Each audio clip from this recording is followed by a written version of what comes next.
உலகெங்கிலும் இருக்கிற தமிழ் சொந்தங்கள் எல்லாருக்கும் வந்து என்னுடைய வணக்கம். இன்றைக்கு வந்து ஒரு மிக முக்கியமான ஒரு விஷயம் பற்றி தான் கலந்துரையாட போகிறோம். என்ன விஷயம்னு சொல்லி பார்த்தீங்கன்னு சொன்னால், இதுவரைக்கும் வந்து இலங்கையில் வந்து இப்படியான ஒரு தகவலை வந்து யாருமே கேள்விப்பட்டிருக்க மாட்டோம். ஏன்னு சொன்னால் தன்னுடைய மாமாக்கள், சித்தப்பா, உறவு முறைக்காரர் இப்படியானவர்களால் வந்து பாலியல் துஷ்பிரயோகம் செஞ்ச தகவல்கள் வந்து கிடைக்கப்பட்டிருந்தது. இது பெரிய அளவில் வந்து மன ரீதியான வெறுப்புணர்வு ஏற்படுத்தக்கூடிய ஒரு விஷயமாக வந்து சமூக வலைத்தளங்களில் வந்து பேச பொருளாக வந்து இருந்தது கடந்த சில காலங்களில் வந்து. சில நேரங்களில் வந்து பார்த்திங்கன்னு சொன்னால் வளர்ப்பு தந்தை மூலம் வந்து சிறுமிகள் பாலியல் துஷ்பிரயோகத்துக்கு உள்ளாகப்படுற விஷயங்கள் எல்லாமே இந்த சமூக வலைத்தளங்களில் வந்து வந்த விஷயங்களாக இருந்தது. ஆனால் இன்றைக்கு நாங்கள் பார்க்க போகிற நியூஸ் வந்து இது வரைக்குமே கேள்விப்படாத ஒரு புது வகையான ஒரு வெறுப்பை ஏற்படுத்தக்கூடிய ஒரு நியூஸாக தான் இருந்தது. என்னென்னு சொல்லி பார்த்தீங்கன்னு சொன்னால், அம்பாறை பிரதேசத்தில் வந்து இடம்பெற்றிருக்கிற ஒரு நிகழ்வு தான். அது எப்படியான விஷயம்னு சொல்லி பார்த்தீங்கன்னு சொன்னால், ஒரு தந்தையால் வந்து ஒரு மகள் வந்து தன்னுடைய சொந்த மகள் வந்து பாலியல் துஷ்பிரயோகத்துக்குள்ளாகப்பட்டுள்ள ஒரு விஷயம்தான்.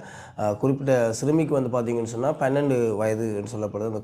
அந்த சிறுமி வந்து தன்னுடைய தந்தை மூலம் பாலியல் துஷ்பிரயோகம் ஈடுபடுத்தப்பட்டது மட்டுமே இல்லாமல் வந்து அவருடைய நண்பர்கள் மூலமாகவும் வந்து பாலியல் துஷ்பிரயோகத்துக்குள்ளாக்கப்பட்டிருக்கிறார். பார்த்தீங்கன்னு சொன்னால் குறித்த தந்தை வந்து தன்னுடைய 12 வயது மகளை வந்து தன்னுடைய நண்பர்களான 7 நண்பர்களோடு இணைஞ்சு வந்து கூட்டு பாலியல் துஷ்பிரயோகத்தில் வந்து ஈடுபட்டிருக்கார். சொன்னால் குறிப்பிட்ட தந்தை மற்றும் அவருடைய நண்பர்கள் மூலமாக வந்து பார்த்திங்கன்னு சொன்னால் அந்த சிறுமிக்கு வந்து பல மனத்தியாளங்கள் வந்து தொலைபேசியினூடாக வந்து பாலியல் சம்பந்தமான வீடியோக்கள் காட்டப்பட்டிருக்குது. அதுக்கு பிறகு வந்து அந்த குறித்த சிறுமி வந்து பார்த்திங்கன்னு சொன்னால் கூட்டு பாலியல் துஷ்பிரயோகத்துக்கு வந்து உள்ளாக்கப்பட்டிருக்கிறார். கிட்டத்தட்ட 5 மாதங்களாக வந்து இது நடைபெற்றுக்கலாம் என்று வந்து சொல்லப்பட்டிருக்குது. இப்போ இந்த அடிப்படையில் வந்து பார்த்திங்கன்னு சொன்னால் இந்த சிறுமியுடைய விஷயம் வந்து காவல்துறைக்கு தெரிஞ்சால் வந்து காவல்துறை வந்து உடனடியாக வந்து கைது நடவடிக்கையில் வந்து ஈடுபட்டிருக்காங்க. அந்த தந்தையை வந்து அரெஸ்ட் பண்ணியிருக்காங்க. அந்த தந்தையோடு சேர்த்து அவருடைய நண்பர்களான 4 பேரை வந்து பார்த்திங்கன்னு சொன்னால் அரெஸ்ட் பண்ணியிருக்காங்க. அரெஸ்ட் பண்ணி போட்டு அவர்களை வந்து ஜெயிலில் வச்சு போட்டு அவர்களை வந்து அந்த சிறுமியினூடாக வந்து பார்த்திங்கன்னு சொன்னால் அந்த தந்தை வந்து பாலியல் துஷ்பிரயோகத்துக்கு உள்ளாகப்பட்ட தந்தையினூடாக அந்த சிறுமி பாலியல் துஷ்பிரயோகத்துக்கு உள்ளாகப்பட்டது வந்து தெளிவாக தெரிஞ்சிருக்கேன்னு சொன்னால் தன்னுடைய மகளால் வந்து அது வெளிப்படையாகவே வந்து போலீஸுக்கு சொல்ல முடியும். எங்களை அப்பாவும் என்ன பாலியல் துஷ்பிரயோகத்துக்கு உள்ளாக்கினவர்னு சொல்லி. அப்போ அதனால் வந்து அவர் அடையாள வகுப்புக்கு வந்து கொண்டு வரப்படல. அடையாள வகுப்புன்னா அவங்களுக்கு தெரியும், ஒரு 30 பேரை கொண்டு வந்து நிப்பாட்டி வைப்பாங்க. நிப்பாட்டி வச்சு போட்டு அதில் வந்து ஆர் மூலமாக வந்து உங்களுக்கு என்ன குற்றம் விளைவிக்கப்பட்டது அடையாளம் காட்டுங்க. ஏன்னா போலீஸ் குறிப்பிட்ட சந்தேக நபர்களை வந்து கைது செய்திருப்பாங்க.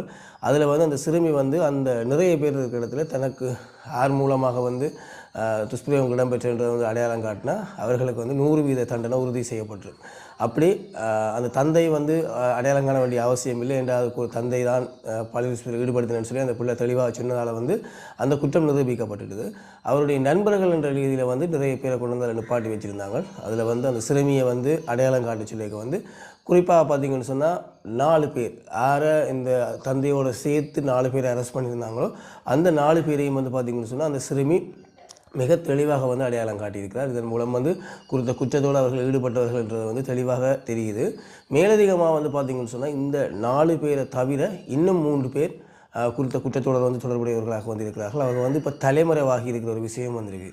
ஏன்னு சொல்லி பார்த்திங்கன்னு சொன்னால் அந்த சிறுமியோடு வந்து அவர்கள் பாலியல் ரீதியான பழக்கங்கள் இருக்க வந்து பார்த்திங்கன்னு சொன்னால் அந்த சிறுமிக்கு வந்து தங்களுடைய பட்ட பெயர்களை தான் சொல்லியிருப்பாங்க. இப்போ எனக்கு ஒரு பேர் இருக்கும், எனக்கு வந்து எழுத்து மூலமாக பாடசாலைகளில் சொல்லப்படுற பேர் இருக்கும். ஆனால் எங்கள் நண்பர்கள் வட்டாரங்களில் வந்து எனக்கு ஒரு பேர் ஒன்று இருக்கும், அவர்கள் என்ன சோட்டா கூப்பிட்ற பேர்கள் இருக்கும்.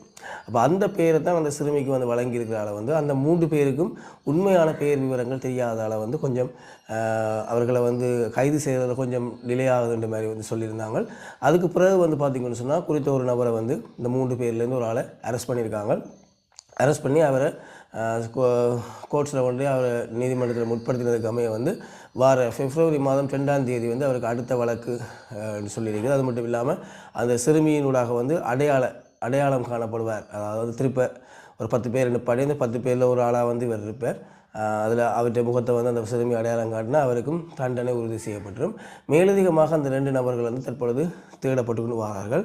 இப்போ இதில் குறிப்பாக நாங்கள் பார்க்க வேண்டிய ஒரு விஷயம் என்னென்னு சொல்லி பார்த்தீங்கன்னு சொன்னால் இது ஒரு மிகவும் ஒரு பெரிய ஒரு குற்றமாக வந்து நான்லாம் கருதுனேன்னு சொன்னால் ஒரு 12 வயது சிறுமி 7ஆம் ஆண்டு படிக்கிறான்னு நினைக்கிறேன், ஒரு குழந்தை பிள்ளை.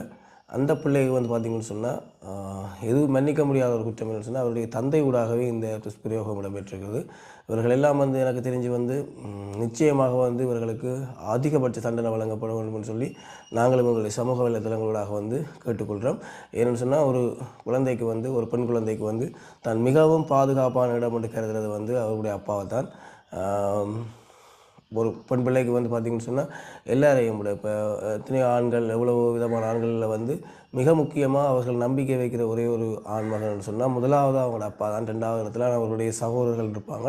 முதலாவது தன் நம்பிக்கைக்குரிய இடம் வந்து தந்தையாக இருக்கும். அந்த தந்தை ஊடாகவே கூட்டுப்பாலியல் துஷ்பிரயோகம் இடம்பெற்றது வந்து ஒரு மிருகத்தனமான ஒரு செயலாக இருக்குது. இவர்களுக்கு உயர்ந்தபட்ச தண்டனை வழங்கப்பட வேண்டும். இதன் ஊடாக வந்து இனி இப்படியான நடவடிக்கைகளில் ஈடுபடணும் என்று யாரும் நினைக்காத அளவுக்கான தண்டனைகள் வழங்கப்படணும்னு சொல்லி எங்களுடைய சமூக வலைதளங்களூடாக கேட்டுக்கொள்கிறோம். நன்றி சொந்தங்களை மீண்டும் ஒரு காணொலியில் சந்திப்போம்.